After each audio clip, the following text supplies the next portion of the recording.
This is Mark Bell from SuperTraining Gym. SuperTraining Gym, the strongest gym in the West.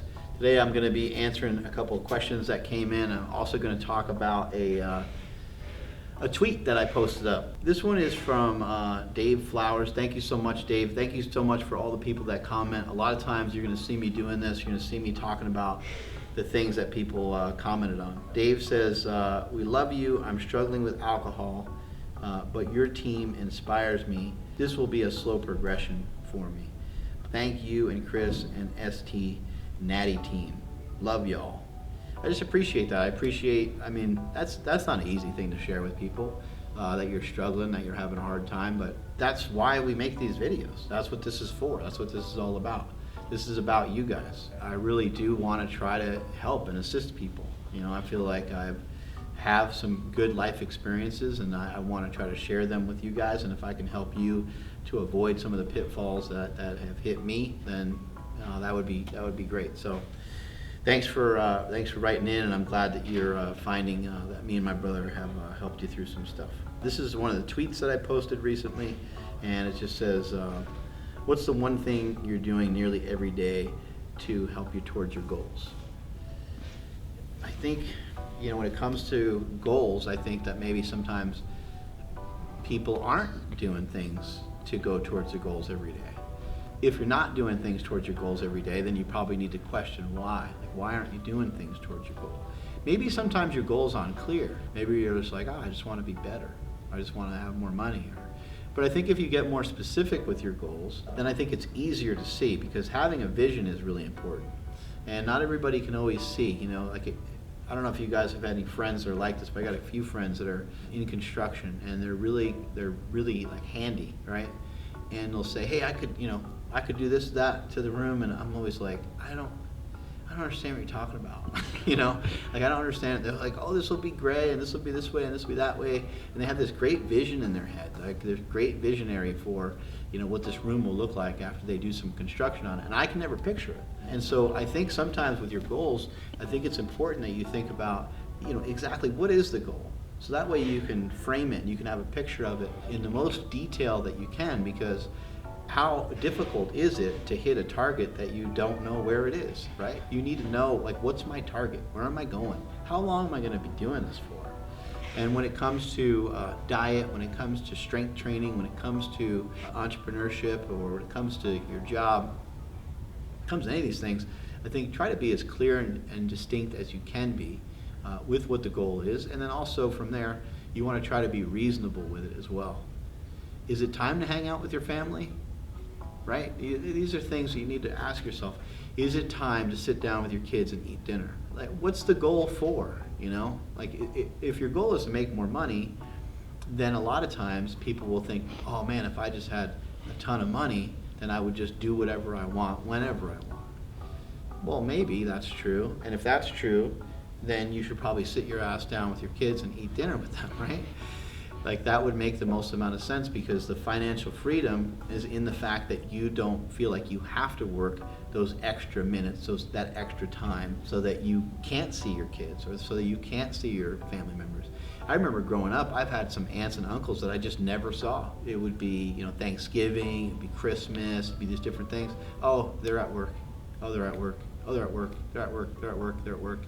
I was always like, man, like, work's that important? I do realize you need to make money. I do realize that sometimes we have to select jobs that just make us money, but can we make money? Can we make a living as we're working towards making a fortune? Yeah, of course you can. There's definitely ways of doing it. People do it all the time. You could be the next person to do it. When it comes to trying to get something done nearly every day, you know, I realize that maybe you're not going to be able to do it every single day all the time, right? But can you do something towards your goal just about every single day? What would those things be? Another thing to think about is, like, what is in the way? This is part of another tweet that I posted. What is in the way of you doing what you want to do with the rest of your life? What is in the way of you starting to achieve that short-term goal, and maybe even that long-term goal? And what can you do to remove it? What is in the way? What's at the moment is the problem. Remember, we say here on this channel What stands in the way becomes the way, right? The impediment to action advances action. So when you go to take a step and there's some resistance right there, what do you want to do? Do you want to just retreat and go back and be like, I don't know about that, I'm unsure? Or do you want to say, oh, there's a little bit of resistance right there, that doesn't feel very comfortable, I should probably work on that, I should probably lean towards that a little bit more.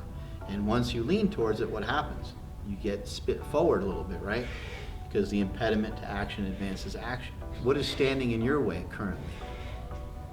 What's in the way of you doing what you want to do? In the comments below, write it out, and we'll talk it out. I'll read a bunch of the comments from this video. What stands in your way right now? How are you going to get rid of it? How are you going to get through it? How are you going to get past it? How are you going to get around it? And you want to start to think about, what are some things I could do to implement to get past these things? It's not always easy to figure out like where you're going to go. And so one thing that I usually suggest to people is to figure out where you want to be, right? Where you're going to actually go or head towards right now. Maybe you don't really know, but you do know where you are. You certainly can at least start to paint a picture of where you want to be. And you can kind of go through a maze backwards, right? Your goal or whatever it is that you want to do is you can kind of start to envision what that is. Then you can start to trace a line backwards through that maze to get you back to the starting position. So you can now see what the path is, right? So if you traced it from the end of a maze and went all the way to the beginning, now when you're looking down at the maze, it doesn't seem so complicated. The maze of life, that is, right? Now you're looking at it and there's already a previous trail. Like, oh, let's follow that. And you should be able to get through it unscathed, right? It should work out that way. I think a lot of times what we get apprehensive about are the things that we just haven't really tried much of or haven't done much of. But here's a good tip for you that I found to be useful. You can use things as a cue. I know that people have done this in the past with great success, and there's also something where you can have pattern interruption. I'll start with the cue first. So the cue is like using the restroom. How many times do you use the restroom in a day? Let's say that fitness is a huge problem for you. Well, maybe every time that you have to pee, you do some push-ups. Imagine if you did 5 push-ups every time you have to pee. How many times do you pee in a day? Who knows, right? Depends on how much water you drink, right? What if you did 5 push-ups and 5 jumping jacks? Well, now it might make you pee your pants, right? But if you did 5 push-ups and 5 jumping jacks every time you peed, you'd end up with, I don't know, you go to the bathroom 6 times a day, 8 times a day, I don't know what's normal. But whatever you end up with, you multiply that, and that's how many reps of push-ups and jumping jacks that you did. So that's one way to do it. And you can also cue stuff by when you eat. So for me, a lot of times I'm either going to walk before a meal or after a meal, and sometimes it's both. It really kind of just depends on weather and circumstances, but I try to just make it a habit that after every meal, boom, I go for a walk right away. Before I ever start a workout here, that's always a cue for me. Before I start out any workouts here at SuperTraining Gym, I go right out the door and I hit up a walk. And then the walk that we do here is about a mile. So a mile walk gets done every single time I come to SuperTraining. Every single time I come to work, you can bet that I'm going to lift, because even just coming here to the building, I'm going to lift. That's another cue for me, is work. Work is a cue for me to be able to lift. I recognize some of you might not have that luxury, but the gym is just right here, so I can just go in there, I could pop in there and hit up a training session. So what cues can you utilize in your day? Put some of these down below as well. What cues can you start to utilize in your day that are going to trigger you to do the right thing? Remember, I've talked in the past as well about getting the case of the F-its, right? Fuck it, over and over again. And you just keep going down and down and down, and you're like, F this, F that. It doesn't make any difference because I already ate, a piece of cheesecake, and now you're going to eat this, right? I already didn't work out for today, so what's the difference if I work out? I don't need to work out tomorrow either. And you start just going down, down, down. But you can have a case of the F-its going in the complete other direction. And when you start heading the complete other direction, remember, the impediment to action advances action. It's as if you get like a little energy boost because you feel good, because you know that's what you're supposed to do. Like, it's ingrained into the human body. It's ingrained in us somewhere. What's right and what's wrong is somehow ingrained into our bodies, right? And when you do the wrong thing, how does it make you feel? When you see the wrong thing happen, when you see something wrong happen, you see somebody being wronged, what happens? It makes you feel like crap. But we do a lot of bad stuff to ourselves all the time that we don't recognize that it's making you feel like shit, it's making you feel like shit, it's making you feel like shit. And it's really getting you super low. You can do the same thing. You can stack things in the other direction just as well that make you feel good. They make you feel good. They make you feel good. They make you feel good. To where every time somebody asks you, hey man, how you feeling? You're like, I feel great. I feel like I can run through a wall. I feel amazing. I got a lot of energy. I feel ecstatic. I'm fired up. I'm excited. I'm excited for life. I'm excited for what's next. I'm excited for today. I'm excited for this moment right now. So I think you can gain momentum, or you can kind of backpedal and lose a lot of momentum. You can lose, a ton of momentum and really take some giant steps backwards. When it comes to, trying to figure out, what are you going to do nearly every day, you also want to factor in what you're not going to do every day. Because there's certain things that, there's certain cues that you might have, or certain triggers that you might have towards doing the wrong thing. And this is where pattern interruption comes in very useful. And this is something I've been using more recently, and it's something I think about throughout the day, because the strategy I learned more recently, and I'm like, oh, I could use pattern interruption and I can mess this whole thing up. So pattern interruption would be, let's just say that you have a bad habit of, it's very common these days, so I'll just say, spending too much time on Instagram, right?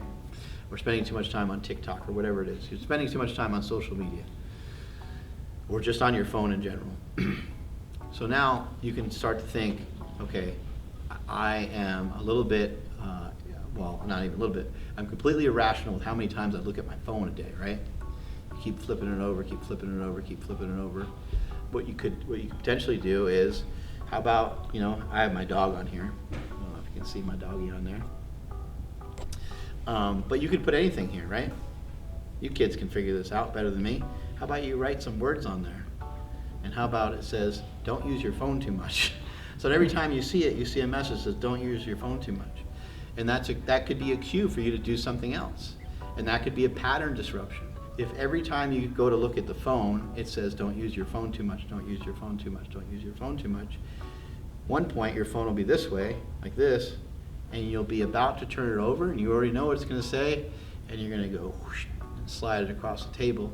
And maybe that's your cue to go on a walk. Maybe that's your cue to listen or learn something. Maybe you make a rule for yourself. You know what? You can't look at the phone until you read 15 pages of a book. Every time that you do look at your phone during the day, you got to do a push-up. How many push-ups would that be, right? Anything that you can do to disrupt that pattern. Maybe you have a tendency to look at your phone first thing in the morning. Well, rather than looking at the phone while you're in bed or hitting snooze and still sleeping and then waking up and looking at your phone, you're starting your day very slow and maybe unproductive. Let's just break up that pattern. Okay, alarm went off, or whatever it is that wakes you up. You wake up, you get out of bed, and you're like, okay, I'm going to use the bathroom, I'm going to brush my teeth, and I'm going to go into the kitchen, get myself some water, think about my day, and I don't know, you're going to check on other family members or something like that. You're going to have a little bit of a morning routine that doesn't involve your phone for a few minutes.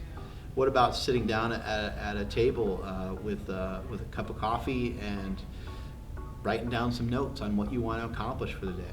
Maybe you'll find that to be more productive than just getting mad about the tweets that President Trump made, or whatever it is that you're looking at. But whatever it is that you're looking at is probably you getting caught up in that web. You're probably getting caught up in all the junk and all the crap that's on the internet.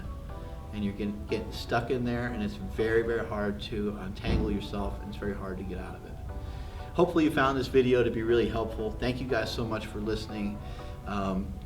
Make sure you add those comments below about what are the things that you should be doing, or what are the things that you would like to be doing every day to help you go towards your goals. And then also let me know what's in the way. For me, it's Smokey. He's walking by right now trying to distract.